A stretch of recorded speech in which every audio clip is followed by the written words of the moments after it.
अच्छे लोगों के साथ हमेशा बुरा क्यों होता है? वहीं जो लोग बुरे कर्म करते हैं और अज्ञान की राह पर होते हैं वो खुशहाल दिखते हैं। भगवान श्री कृष्ण ने इसका जवाब गीता में दिया है। आपने महसूस किया होगा कि जो लोग अच्छे कर्म करते हैं वो परेशान रहते हैं, वहीं जो बुरे कर्म करते हैं वो खुशी से रह रहे होते हैं। अच्छे कर्म करने वाले परेशान होते हैं कि आखिर उन्हें इतनी परीक्षा क्यों देनी पड़ रही है, जबकि जो अधर्म की राह में हैं वो खुश हैं और ज़िंदगी का लुत्फ़ उठा रहे हैं। अगर आपके मन में भी ये सवाल आया है तो आज हम आपको इसका जवाब देंगे। ये जवाब वो है जो भगवान श्री कृष्ण ने भगवत गीता में लिखा है और श्री कृष्ण ने अर्जुन को दिया था। भगवत गीता में वर्णित कथा के अनुसार जब भी अर्जुन के मन में कोई दुविधा होती थी तो वो श्री कृष्ण के पास पहुंच जाते थे।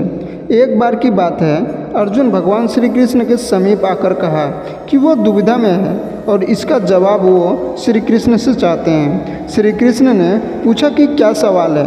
अर्जुन ने कहा, मुझे ये जानना है कि अच्छे लोगों के साथ हमेशा बुरा ही क्यों होता है, वहीं बुरे लोग खुशहाल दिखते हैं। अर्जुन के मुंह से ऐसी बातें सुनकर श्री कृष्ण मुस्कुराए और कहे, मनुष्य जैसा सोचता है और जैसा महसूस करता है वैसा कुछ नहीं होता, बल्कि अज्ञानता की वजह से वो सच्चाई नहीं समझ पाता। अर्जुन उनकी ये बात समझ नहीं पाए। इसके बाद श्री कृष्ण ने क्या कहा, आइए वो जानते हैं। श्री कृष्ण ने अर्जुन से कहा, पार्थ, मैं तुम्हें एक कथा सुनाता हूँ। उसे सुनकर तुम समझ जाओगे कि हर प्राणी को उसके कर्म के हिसाब से ही फल मिलता है। प्रकृति हर किसी को अपनी राह चुनने का मौका देती है। अब वो मनुष्य की इच्छा पर निर्भर करता है कि उसे धर्म की राह चुननी है या अधर्म की।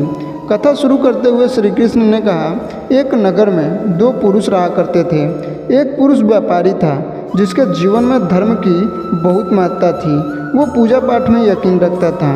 वो हर रोज़ मंदिर जाता था और दान धर्म भी करता था और हर रोज़ भगवान की पूजा करता था। वहीं दूसरा पुरुष बिल्कुल विपरीत था। वो हर रोज़ मंदिर तो जाता था लेकिन पूजा करने नहीं, बल्कि मंदिर के बाहर से जूते चप्पल चुराने। उसे दान और धर्म से कोई लेना देना नहीं था। समय बीतता गया और एक दिन बहुत जोर की बारिश हो रही थी। इस वजह से मंदिर में पुजारी के अलावा कोई नहीं था। ये बात जब दूसरे पुरुष को पता चली तो उसने कहा कि यह सही मौका है मंदिर का धन चुराने का। पंडित से नज़र बचाकर उसने मंदिर का सारा धन चुरा लिया। उसी समय धर्म कर्म में विश्वास रखने वाला व्यक्ति भी मंदिर पहुंचा। दुर्भाग्य से मंदिर के पुजारी ने उसे ही चोर समझ लिया और चिल्लाने लगे। वहाँ लोग एकत्र हो गए और उसे बहुत मारा। किसी तरह वो बचते बचाते वहाँ से निकला तो दुर्भाग्य ने उसका साथ वहाँ भी नहीं छोड़ा। मंदिर के बाहर वो एक गाड़ी से टकरा गया और घायल हो गया। फिर वो व्यापारी लंगड़ाते हुए घर जाने लगा तो रास्ते में उसकी मुलाकात उस पुरुष से हुई जिसने मंदिर से धन चुराया था। उसने कहा, आज तो मेरी किस्मत चमक गई, एक साथ इतना सारा धन मिल गया। यह सब देखकर उसे बहुत बुरा लगा और उसने अपने घर से भगवान की सारी तस्वीरें निकाल दी। कुछ सालों बाद दोनों पुरुषों की मृत्यु हो गई। मरने के बाद जब दोनों यमराज की सभा में पहुँचे और भले पुरुष ने दूसरे व्यक्ति को देखा तो उसे बहुत गुस्सा आया। उसने क्रोधित होकर यमराज से पूछ ही लिया, मैं तो हमेशा अच्छे कर्म करता था, दान में विश्वास रखता था, उसके बदले जीवन भर मुझे अपमान और दर्द ही मिला और इस व्यक्ति को नोटों से भरी पोटली, आखिर ऐसा भेदभाव क्यों? इस पर यमराज ने कहा, पुत्र, तुम गलत समझ रहे हो। जिस दिन तुम्हारी गाड़ी से टक्कर हुई थी वह दिन तुम्हारे जीवन का आखिरी दिन था, परंतु तुम्हारे अच्छे कर्मों की वजह से तुम्हारी मौत सिर्फ एक छोटे से चोट में बदल गई। तुम इस दुष्ट व्यक्ति के बारे में जानना चाहते हो। दरअसल इसके भाग्य में राजयोग था, मगर इसके कुकर्मों और अधर्म की वजह से वह सिर्फ एक छोटी सी धन की पोटली में बदल गया। कथा सुनने के बाद श्री कृष्ण ने अर्जुन से कहते हैं, पार्थ, क्या अब तुम्हारे सवाल का जवाब मिल गया? ऐसा सोचना कि भगवान तुम्हारे कर्मों को नज़रअंदाज कर रहे हैं, यह बिल्कुल भी सत्य नहीं है।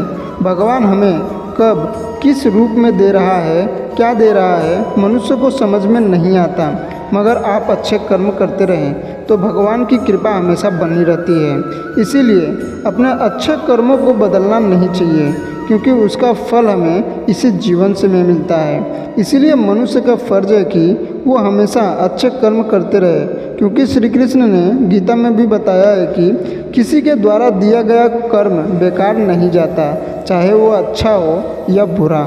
आशा करता हूँ कि आपको वीडियो पसंद आया रहेगा। पसंद आया रहेगा तो कमेंट करके ज़रूर बताएं, और चैनल में ना हो तो चैनल को सब्सक्राइब कर लें और बेल आइकन को प्रेस करके ऑल पे क्लिक कर लें। बोलो जय श्री कृष्णा।